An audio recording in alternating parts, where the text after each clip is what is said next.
the workshop battle. Man, let me tell you, this is one of my favorite parts. This is one of my favorite parts of Tower of God. I don't know why there's so much debate over this arc. A lot of people say they hate it. A lot of people say they love it. I have no idea what's wrong with all of you, man. This is the shit. This is the shit, man. The workshop battle, Tower of God Season 2. Oh, so good. So good. I still got the streams. I still got the VODs of this arc when I read this shit. And let me tell you, this is awesome. This is absolutely awesome. Guys, what's good? It's your boy, Phil.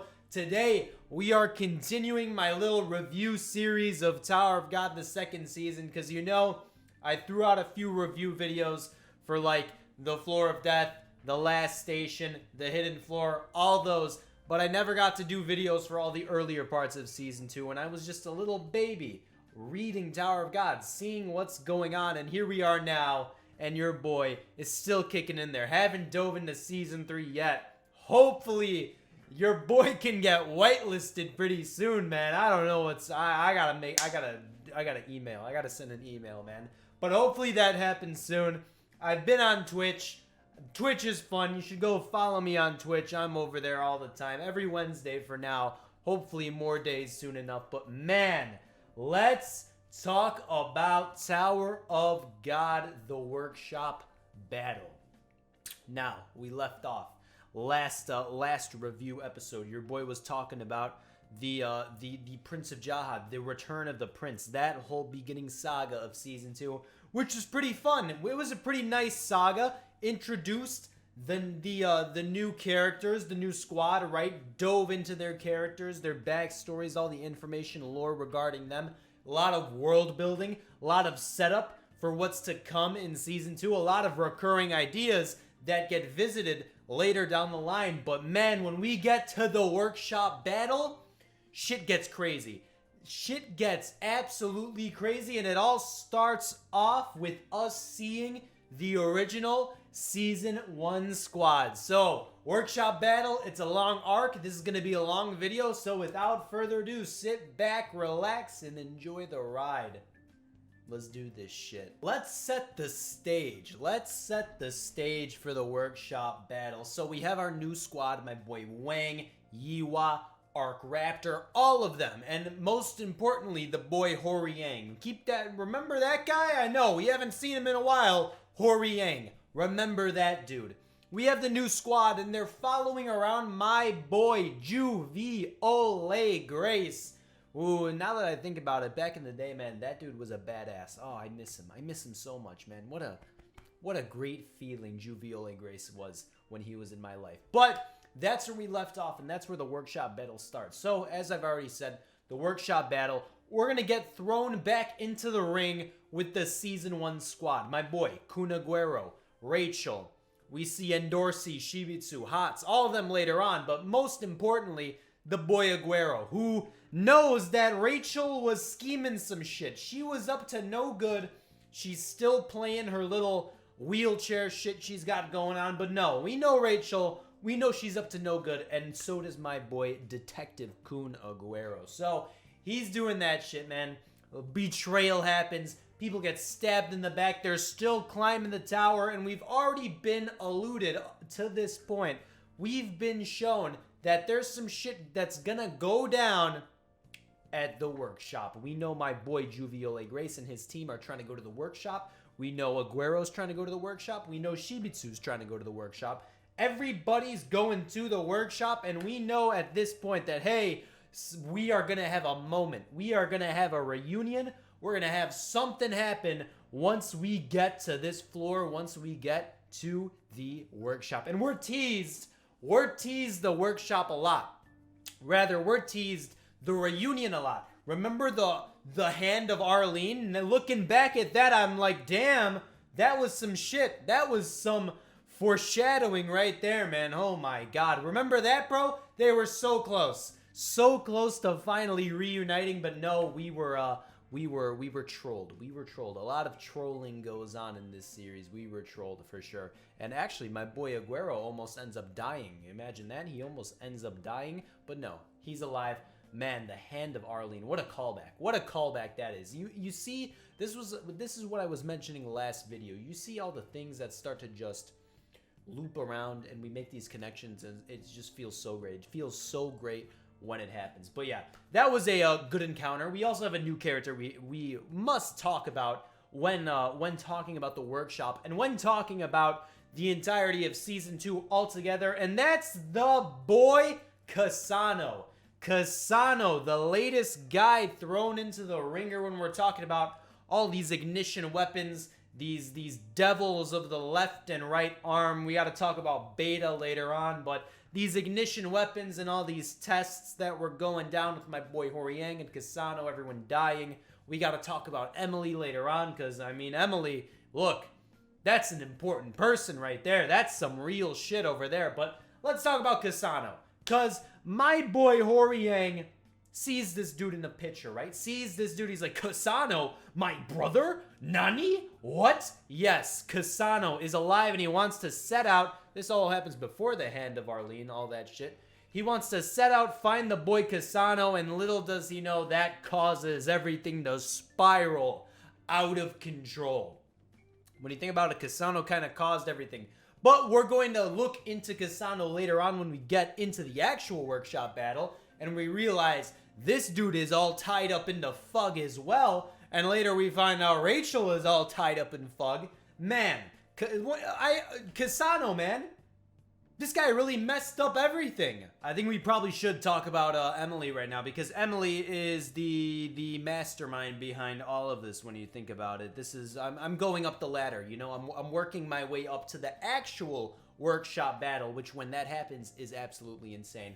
Emily, right? Emily, this little phone device thing that's texting everybody. She's got the answers to everything. She's basically Siri in Tower of God. She's got all the answers. We find out she's this weird human device living thing, or she thinks she is at least, and she's hidden deep inside the workshop. And we find out, hey, we need her. We need her, and she's gonna get stolen and get manipulated by Rachel and all that shit later on. But man, Emily is such a crazy concept. When I was first introduced to this Emily concept in the workshop battle, I was like, dude, what the shit is this? This is actually scary. This is actually really scary that something like this knows all the answers to all your questions. It's really weird. And she plays a very important role throughout the whole workshop battle, especially with that red-haired dude, redhead guy, whatever his name is. I forgot his name. He's still alive. Wow, that guy is actually still alive. Whatever his name is, that dude is obsessed with Emily. All he cares about is Emily. A lot of people are obsessed with Emily, and it's such a weird phenomenon. You see Rachel using Emily. You see Endorsi using Emily. I think Hatsi even whips out the Emily on his phone. It's really weird. It's really crazy, but she ends up having a critical role in the whole workshop battle. And then obviously, we got to talk about Fug. We got to talk about Fug, my boy Juviole Grace, and the talk of this thorn that's hidden inside the workshop, when we later find out that this whole workshop was really just a ploy to get this thorn into the hands of somebody. Somebody's got to pick the thorn up, and it ends up being my boy Bam. Man, what a good arc. That was just the prologue, man. That was just me prologuing everything. I didn't even talk about anything that really even happens yet. No, that was just the context. So let's talk about the workshop battle. Let's talk about the actual workshop battle. The way I like to think about the workshop battle, and really, I think this is probably how everybody, I hope everybody thinks of it like this. The workshop battle in Tower of God is the tournament arc. And it really is. This is the tournament arc of Tower of God, and it's pretty damn good, man. We see all these teams of all these people climbing the tower, everything, all this shit, entering this workshop, this every 5-year annual type thing, celebration that happens all the time on the tower. It really is kind of like a festival, right? Everybody, it's like the Olympics. It's like the Olympics of Tower of God. No, it's not. But we see all these teams joining it up, linking up, fighting to win the workshop battle, win all these nice prizes, all this cash, all this great things that you could win from the workshop. It really is the tournament of Tower of God. And we see both my boy Aguero's team, Shibitsu's team, my boy Juviole Grace's team, all of them link up in the workshop battle, fight to the death. Not really to the death, but they fight for this workshop battle. And man, some of the scenes we get in here are crazy. Remember Ran versus Anak, bro, which is a common recurring thing, I guess, that happens all the time. I mean, they fight later on in Tower of God too, which is kind of crazy, kind of weird. But some of the battles we get in this are truly insane. My boy Hots versus Kasano. That happens here, right? Yeah, I'm pretty sure it does. Hots gets his moments. Shibitsu gets his moments. Remember when Shibitsu is dueling the boy Juviole Grace? And how did nobody recognize my boy Bam as Juviole? That was weird. That was a weird thing on its own. Some of the battles that happen are insane. Eventually, my boy Bam does get the Thorn, and then he starts messing shit up with that, man, and he's just blasting shit with his Shinzu balls, everything. It's crazy, man. It's absolutely insane. Dude, it's the tournament arc of Tower of God, and honestly, when you think about it from that perspective, has it been surpassed? Has there been a more better tournament arc in all of Tower of God? I mean, you could think about, like, the first season, but nah, nothing for me, man. Nothing beats the workshop battle at all. And it is absolutely insane about all the things and all the revelations and all the world building, all the bullshit that happens in the workshop battle. It's truly insane. And then obviously later down the line in the end game of the workshop battle, when, you know, my boy Bam has to fight Beta, they duke it out, they box, and then they rekindle, they become boys. Then my boy Bam has to fight Reflajo, and Kasano's there. Do you find out everybody on Fug is trying to betray my boy Bam and all that shit? You got the girl Ryun doing Ryun type things, being a guide and shit. You find out this whole workshop battle was really just a trap. It was an absolute trap, and you gotta find and they're gonna pour lava on this shit. Things get crazy.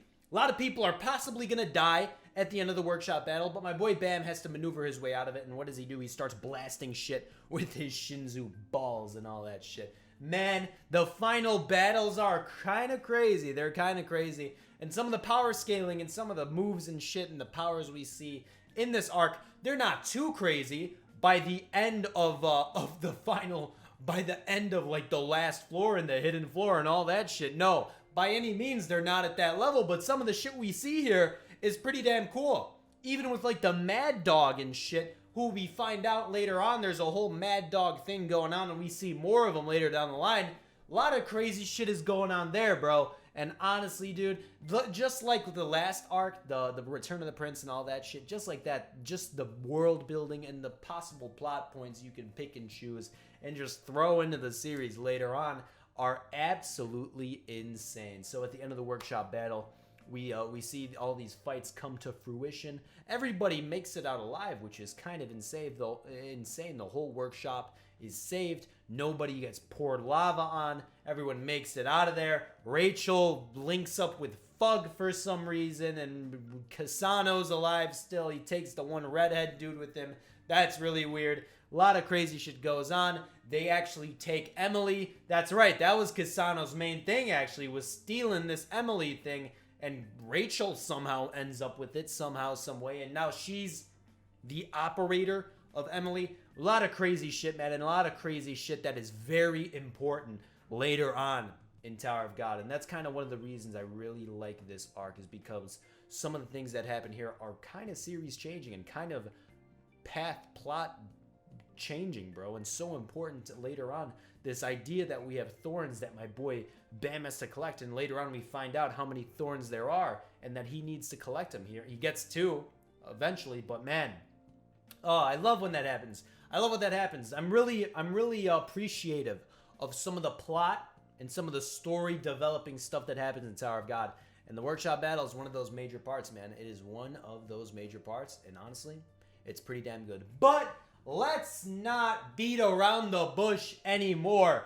Let's talk about the real reason why I and why you and all of us really like the workshop battle. And that's because of the reunion. The fucking squad reunion. The payoff is finally there. My boy Bam finally links up with the season 1 squad, and it's so satisfying. It is so satisfying seeing him link up with the boy Aguero, Shibitsu, and Dorsey. Hots, the whole team finally links up. Man, it's some good shit. It is some good shit. I don't remember if he sees Rachel. I don't think he sees Rachel in this arc. Maybe briefly, I don't know. But, man, the main payoff of that shit is insane. Even though they gotta part ways at the end of this, they say, hey, we're gonna link up eventually again. We're gonna link up again. We're gonna meet on a higher floor, and when we're there, we're gonna be boys. And man, it's so great. That was honestly the best part of the workshop battle. That's why it is so satisfying and so I love it. I just love it. I love the reunion. I love the payoff. I love all that shit, bro. It's so great. And they link up pretty well with the new squad. Me, personally, I thought when the Juviole Grace team and the Aguero Shibitsu team linked up, I thought they were going to have beef. Like, hey, this is my boy. You say it's your boy. Nah, this is my boy Viole. But no, they get along pretty well. We see that later on. They're, in fact, squad. But, holy shit, dude. What a great payoff. What a great reunion. Oh, I love the workshop battle. It's so great. It's so great. How could you guys hate this arc? This is amazing. Another reason I do like this arc so much is that we get a little callback from season 1. We get all these, something that we don't see a lot of nowadays in the later parts of season 2 for sure, on the Hell Train and all that shit. But these gimmicks, right? These gimmicks that we used to see in season 1 with these games, like the Crown game, for example. We get to see all these gimmicks come back in the tournament arc fashion that I was alluding to, like the one shot, one opportunity. Remember when they had those bullets? They were playing like like Call of Duty, one in the chamber, that type shit. Remember when they were playing that? That was some fun stuff, and we actually get to see those items used later on in the series, like the fucking mirror, the white heavenly mirror. That item, bong bong, all that shit becomes very important later on, man. So I love that we actually get like some RPG like fucking items, and we got to use that shit later on. That's just cool to me, man. We also get a beach episode. You guys don't want to talk about the beach episode, but there's a beach episode which is amazing. And dude, there's so many good parts about the workshop battle. So many good parts, man. So many good parts. And I'm so sad. I'm so sad that we haven't gotten another workshop. Apparently, some of you said that we'll be getting another workshop battle later on. I don't know if that's true, but dude, workshop battle is insane. Workshop battle is insane. Should I talk about what some of the bad shit about it is? I talked about some of the bad shit last video. Is there even bad things about the workshop battle? No, there aren't. I mean, we also get some more gimmicks with the whole final battle when you gotta buy people and they respawn and all that shit. That was pretty cool too. Battle X Gamble, is that what it's called? I don't even know. But dude, it's about what's underneath the workshop, right? It's about what's underneath the workshop battle and all the secretive plot bullshit that's going on behind the scenes that comes to haunt everybody later on. And that's why I love the workshop battle so much. And that's why you should love it too. Are there some slow parts of the workshop battle? Sure. Yeah, there's a lot of like fillery type things that go down in the workshop battle. Some of them that are, you know, pretty important later down the line, like the shit with Kasano, the shit with the Arlene's hand, all that shit that's going on, Beta, all that stuff that goes on later. Emily, very important fillery type things that come down to bite you in the ass later on. But man, a lot of people like to complain about the pacing, all that shit, which, you know, that's a fair point. Fair criticism right there, for sure. But, I mean, dude, all the high points of this workshop battle are so good, man. So good. And, yes, some of them are beaten down later down the line. Because, I mean, look, the workshop battle doesn't have any of the greatest fights. No, not at all. It doesn't rival the works of, you know, Bam versus Data Jihad or, you know, all the Caliban shit that happens later down the line. It doesn't beat any of that, like the Last Station or any of the Hell Train parts like that. No, it doesn't. But the things that the workshop does so well is the plot, the world building, the storytelling, putting in these devices that you just put back in the story later down the line.